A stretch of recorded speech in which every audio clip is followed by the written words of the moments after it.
You are listening to the Disney Dream Girls, an unofficial Disney Theme Parks podcast. And this is show number 506 for Sunday, the 9th of June, 2024. Where dreams begin. Hello and welcome to this week's Disney Dream Girls. My name is Michelle Young, and together with my jolly good chum Jane Phipps, we are your guides to the place where dreams begin.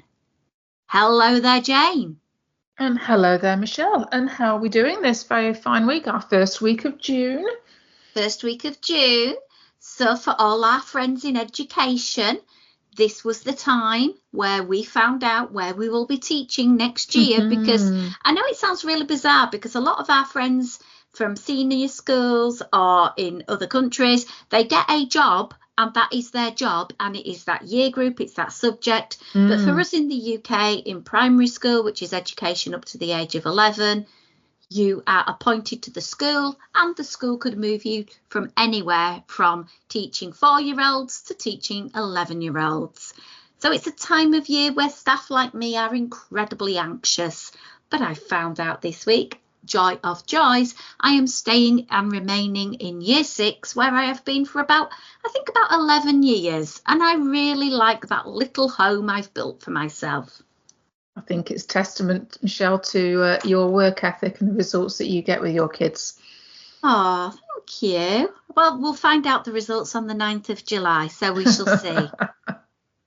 So we have a fun-packed podcast, and after the show we will be heading our way over to Patreon to record a very special after show for our wonderful supporters over there. So don't disappear.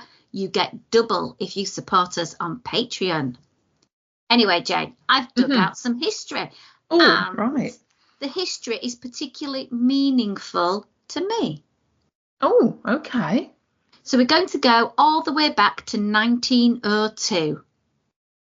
Well, you weren't born then, Michelle, so that's okay. No, I wasn't. Thank you, Jane. I know I've got a little out of sync with my moisturising routine for my face, and I am looking a little bit wrinkly at the moment, but I'm definitely not that old. 126. Wow. No, sorry, no. 122, she says, second time round, getting her maths wrong.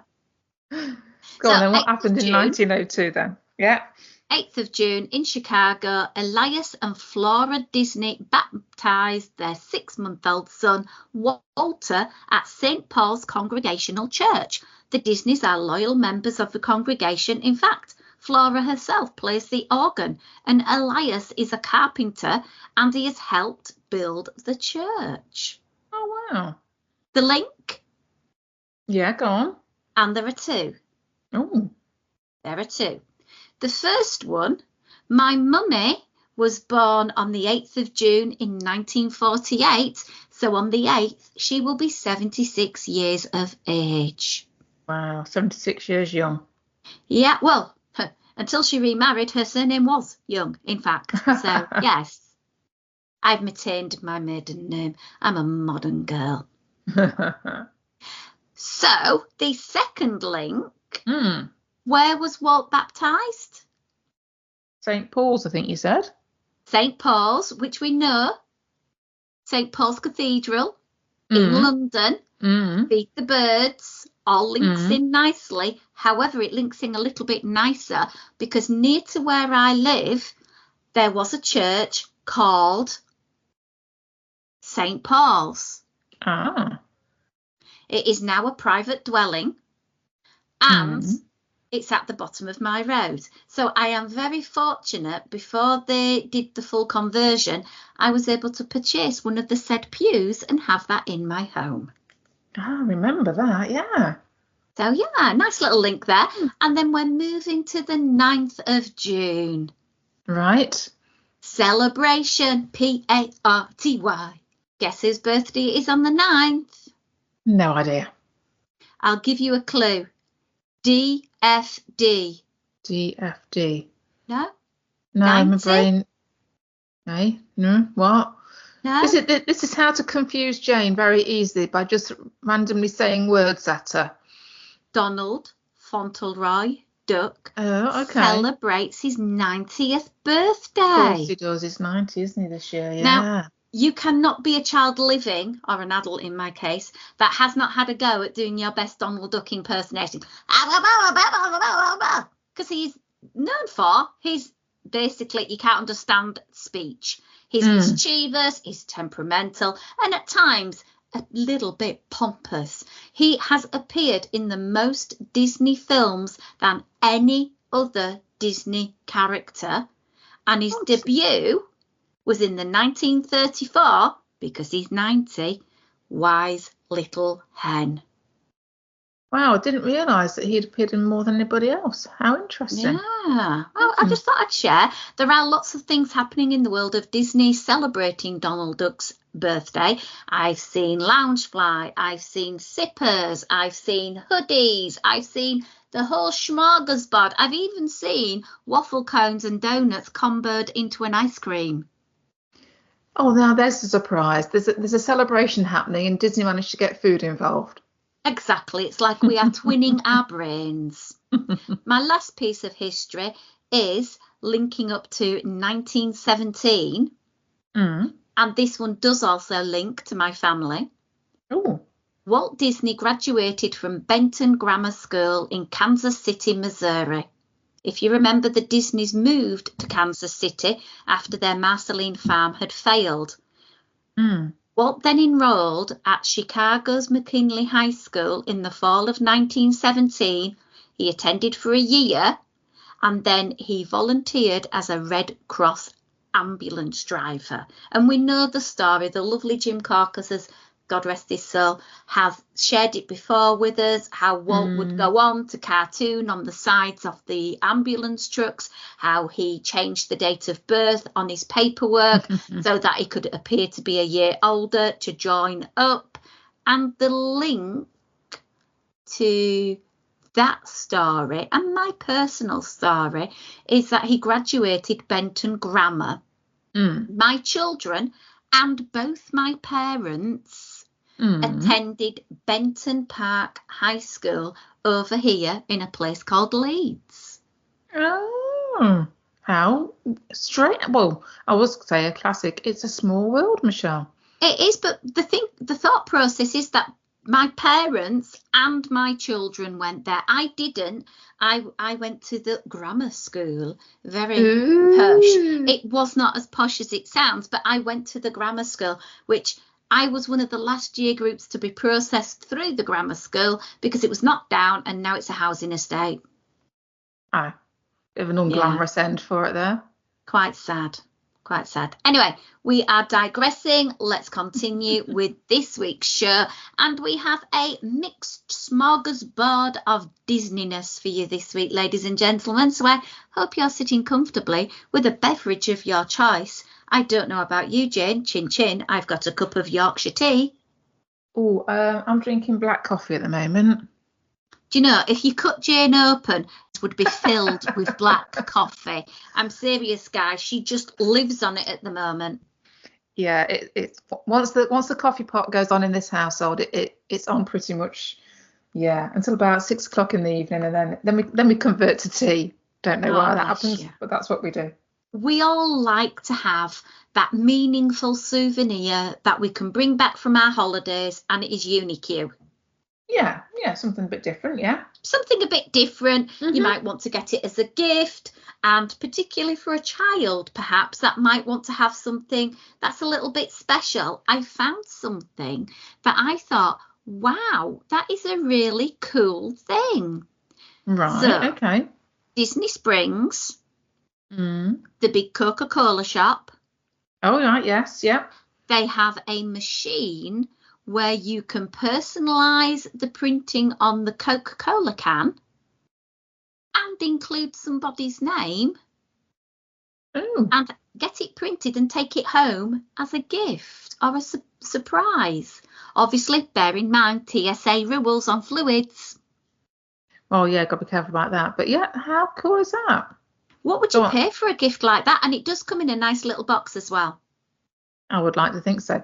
Oh, this is going to be something ridiculous, isn't it? Now that you've asked me how much this is going to be, and I didn't know about this until Shell told me, so I have not looked this up. I do not know at all. So it's a personalised can, out of a machine. Mm-hmm. And there are lots of different ways you can personalise it and make it unique as well. You can actually change the wrap on it, can you? The actual design, as well as putting a name across it. Yeah. So I'm assuming you've got certain ones to choose from, that type of thing? Yeah, a range. Okay. Oh, I want to say like $15, but that's going to be probably way too low, isn't it? Well, just let me give you a little clue. You know the Disney Springs M&M star? Yeah. The M&M stores you are able to go into in person and pay to have M&Ms stamped with someone's name or even an image on them. And how do I know this? Because the lovely David Maruka bought me a plastic champagne bottle filled with Disney Dreamgirls M&Ms as a wedding gift. Oh. What a unique gift, Faz. I don't know how much that cost, but I'd imagine that was, quite a lot of money because it's printed onto small, tiny chocolates and quite a lot of them. Yeah, that's more finicky to do, isn't it? I would have thought. It felt really, admit, Jane, eating a Disney Dream Girl printed chocolate. Let's not get into that conversation. Right, move along, Shell. So Coca-Cola, you're way off, Jane. It's $7.95. Oh, there's me. See, so actually, I'd be quite surprised at that. I'd be like, oh, that's all. Yeah, I'm quite impressed by that because I think, I've got a couple of the detonator bottles from Galaxy's Edge, of a Sprite one and a Coca-Cola one. So, yeah. Okay. So that cool. Actually... It's kind of a nice cheap alternative to it then, isn't it? Yeah. But again, if you're not doing carry-on, I get it through TSA. And if you're doing carry-on, I'd be a little bit worried about the pressurization of the can in the luggage hold and going home with everything covered in Coca-Cola. Yeah, fair point. I might have to divulge in the pop, but as I don't drink soda, I'd be pouring it down the bin. So anyway, moving on, because obviously what we're going to be talking about in June is Christmas. Well, I would like to say I know how many days it is to Christmas, but you know what? I haven't looked yet. Surprisingly. No, me neither. I'm not really in that Christmas mode yet, but a casting call has gone out for performers, which confirms that Disney will be returning Jollywood Nights to Hollywood Studios this coming November and December. Yeah, interesting, because obviously this was kind of, I think, received with a bit of a mixed bag, wasn't it, initially? I think the very start to Jollywood Nights didn't go over particularly well. I have to admit, I was listening to somebody and they commented that the further along they got in the events, the more they got under the belt, the better they got. So perhaps this will be a case of they'll have taken all those lessons learned from last year and applied them to what they do this year. Interesting. Yeah. It is so good, though, that this event is coming back as something that perhaps enhances your experience if you wish to pay for an upcharge event. Yeah. Another option for you. The advert reads something along the lines as this: male and female presenting dancers with exceptional dance technique and performance quality must be proficient in multiple styles of dance that include musical theatre, jazz and swing. Knowledge of partnering and dance lifts is a plus. So I'm imagining that scene from Dirty Dancing where Patrick Swayze lifts her up above his head. Just digression there. And we encourage BIPOC dancers and dancers of all shapes and sizes to attend. Now, I didn't know what BIPOC dancers were, so I Googled, and it's an acronym for Black, Indigenous and People of Colour. Oh, okay. So, from what I am seeing there, you have got male and female presenting. We're in Pride Month, so, if you want to identify as female, brilliant, or male, brilliant. You're not being sizist because you are being encouraged, and I think that is really, really good. And we are encouraging people of all colours. At the end of the day, they just want good dancers. They don't care about anything else, but you just must be exceptional at what you do. And I think Well, that's what it should be. Absolutely, it should be the right person for the right job, and it should go on the skills that you bring to that job. End of. Yeah. Put it this way, I won't be applying because I can maybe hold a little bit of a boogie on the dance floor, but I ain't no dancer by any stretch of the imagination. Well, Jane, I've got 2 left feet, having had knee surgery on both knees and broken my wrists in a combination of 3 times. You're not allowed. Yeah. I need wrapping in bubble wrap. Like I say, you're banned, Michelle. Yeah, sorry, no one gets to laugh at me dancing. And this week as well, guess who's been to the old UK? Oh yeah, that person that might be running the old shebang. Bob Iger, CEO, was presented with an honorary knighthood. Why can't he get a knighthood, Jane? A proper one? Because he ain't British. He is not of this country, so he got an honorary one, and he has been presented this by Prince William with the nominal title of Knight Commander of the Most Excellent Order of the British Empire. That's a bit of gobful, isn't it? Mm. And there was a very nice picture on their Twitter of him standing in front of Windsor Castle with his nice little shiny medallion in a box, wearing a 3-piece suit, looking incredibly dapper and very smiley faced. Yeah, it all seemed to be kept very quiet. I think I'd seen something go through Twitter or whatever, and I thought, oh wow, I didn't know that was happening. It seemed to be coming out of the blue, actually. But yeah. Well, they were announced in 2022 when the late Queen Elizabeth II was alive. Oh. And it was alongside John Williams, the composer, that he received his knighthood from. Oh, I'm glad that John Williams has got something. He's phenomenal contribution to movies and music. Yeah. And I know this isn't all about Michelle's show, but I'm just going to say this because I'm just so dead proud. My children's granddad received a CBE at the Palace as well. Just saying, contribution to charity. So that's amazing. It should be celebrated, Shell. Absolutely. It was a very proud moment for his family going to the Palace and being awarded that. So, yeah, absolutely fantastic. So we have managed to waffle on through so much already. We haven't even really got to much else yet.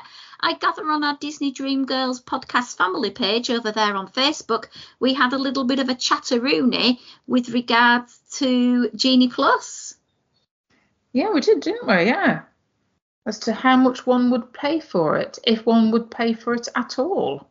Well, there were some very strong views, Jane, weren't there? I was going to say it's a contentious issue, and I think it depends on how you're looking at it and how far you're having to travel and how often you get to travel and how much you're having to spend to get there in the first place. Yeah, true. I do agree with that. And I have my mentality on my head reminding me significantly that the other year when I went and Guardians of the Galaxy had just opened, I was throwing money to get lightning lanes because I absolutely adored it. And we were paying $17, $18 to ride this attraction because we didn't know when we'd go back to Walt Disney World and we wanted to get all of the songs. So I threw money at it like nobody's business, but it didn't.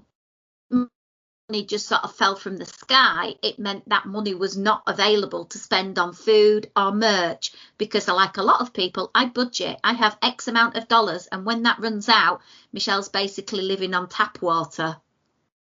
Yeah, it's a fine balancing act, isn't it? And I think this can be where maybe some of the contention kicks in, because obviously this is a service that historically, for those of us that who have been going to the likes of Disney World and Disneyland for a long period of time, this was something that was free. It was part of the ticket price. So ticket prices have gone up, and then they're bringing Genie Plus, and it kind of feels like, all right, okay, so I'm paying more to get in and I'm paying extra for that. So you've got my money that way, guys. Maybe I won't buy that t-shirt. I won't have the sit-down meal. I'll only have the snacks or whatever it may well be, because at the end of the day, money to most of us is a precious commodity. Absolutely. And you've got to design your trip to meet with what you want to get out of it. Definitely. Different trips for me have had different focus, and particularly when I was there last year at Walt Disney World, I had a smaller window to cram in a lot more. Whereas when I'm going this summer with Caroline, it's going to be a lot more sort of easy time where we aren't going to be rushing as much. And if you want to know a little bit more about our planning secrets, Caroline and I recorded a in-person together chat, and that's available over on patreon.com/Disney Dream Girls, where for a small amount each month you get additional content. And that was one of the shows I did, I believe, at the end of May, because I had bob down to Windsor like you do. Yeah, I think you're right, Shell. That element, I've always argued that because most of us coming from the UK tend to be visiting for at least, normally it's weeks, isn't it? So we have 2 weeks in which to spread out what we need to get done, what we want to get done. So perhaps it's easier for us to not pay because we've got more windows to get things done. Whereas I appreciate perhaps people traveling within the US are going for much shorter periods of times. And therefore, if you're only down for a handful of days, then perhaps you need to rethink. And especially like you just cited there from the other year with Riding Guardians, if there is something particular that is a complete must do, I cannot miss, and it's the only way to get on a said attraction, then it's going to be a tough choice, but you might have to put your hand in your pocket.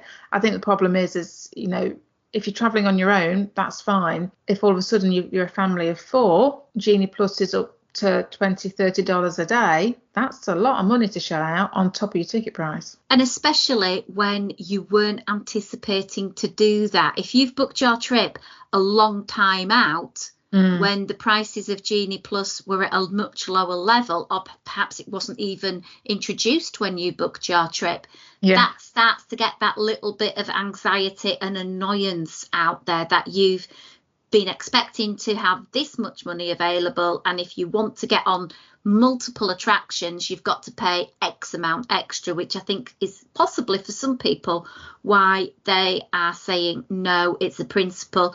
A lot of our family members did sort of think, well, they would pay Genie Plus if it was charged at between $10 to $15 per person per day, but anything more than that, especially if there's quite a few of you in the starting to say, actually, it's just too much money. Yeah, I think there is that little sweet point where it becomes an okay expense if you're pushed to get on those attractions. And I think, like I've just said, you know, if it's gone up to 20, 25 or more, which we've seen at higher prices than that, and there's 4 of you party, and you know, you're the parent, you're having to pay for all 4.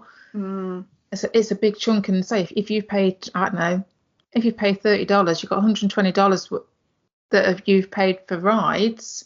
Well, that $120 could have been maybe a couple of meals, or you know, what happens when, you know, little Freddie turns around and says, you know, Mum, I want a t-shirt.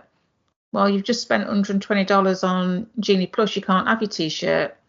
But little Freddie's not going to understand that, is he? You know, it's it's a difficult one to weigh up, and I think it is completely personal preference. I think it's, for me personally, it is that element of this was a free service that we had for lots of years. I think I would much rather they did what Universal do and charge a really stupid amount to get that VIP pass, so that the vast majority of us can go in with just standby lines, and then it's only those that can absolutely afford a stupid amount of money that will do the VIP type passes. I don't know, it's a funny one, especially when you've experienced the same sort of service for free for a lot of years. It kind of sticks in the back of your throat sometimes. My top tip is, wanting to use Genie Plus, do it on a day where you're going to a park that has lots of attractions that you can hammer through with it.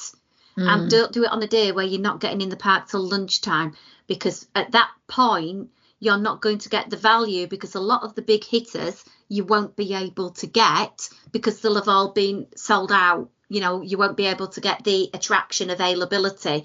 So for me, I'd possibly consider it for places like the Magic Kingdom. If I was getting there at Rope Drop, getting lots and lots of attractions booked in, as I was going on one, I'd be booking the next one, booking the next one, booking the next one to get through the attractions. Possibly not as valuable at places like Epcot, perhaps, where there aren't the attractions, but it depends on how much you want to hit certain attractions. So, yeah.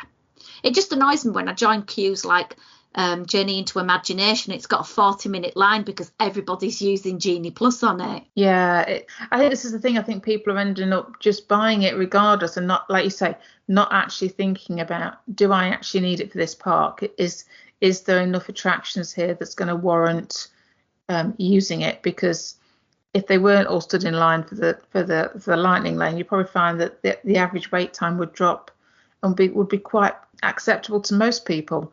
It is a peculiar one. And like you say, Shell, I think there's certain parks, I could see the need for it in certain parks much more than others. And I think my only other criticism of it, I'm sorry to be a Debbie Downer with all of this, but it's our head in our phone again, isn't it? True. Like you said, it's that case of, well, I've done this, figure out where I'm going next. And doesn't that take all the fun out of experiencing Disney World? Shouldn't Disney World be about immersing yourself in the theming and the atmosphere and just enjoying being in it, rather than feeling like you're on some sort of schedule with an Excel spreadsheet and an app that's pinging at you left, right and centre? We have enough of that in our normal day life, don't we? Saying that, the other summer when I was in Disneyland and using the comparable system over there, I found it so much fun trying to score the next ride. And I took it as a competition to try and get on every single Disneyland attraction in one day. And I was just defeating Indiana Jones because it was down for a lengthy period of time. So, yeah. For our after show this week, we are going to be talking a little bit about Tiana's Bayou Adventure, and we will be hearing in person from someone who has actually ridden the attraction. Ooh. And having a little bit of a discussion about that. Also talking about Drawn to Life and where you can go and dine if you wish to go and see the Cirque du Soleil show, as well as the new Disney Dreams That Soar, whether you would pay for a package to enable you to see that better. That's coming up in a few moments. Disney Dream Girls over on Patreon. Anyway, lovelies, I hope you have enjoyed this week's show, chatting about a little bit of Disney. Catch us on Instagram at DisDreamGirls. You can find us on our family page over on Facebook. And email us info@disneydreamgirls.com. But until next week, it's a goodbye from me. And bye from me.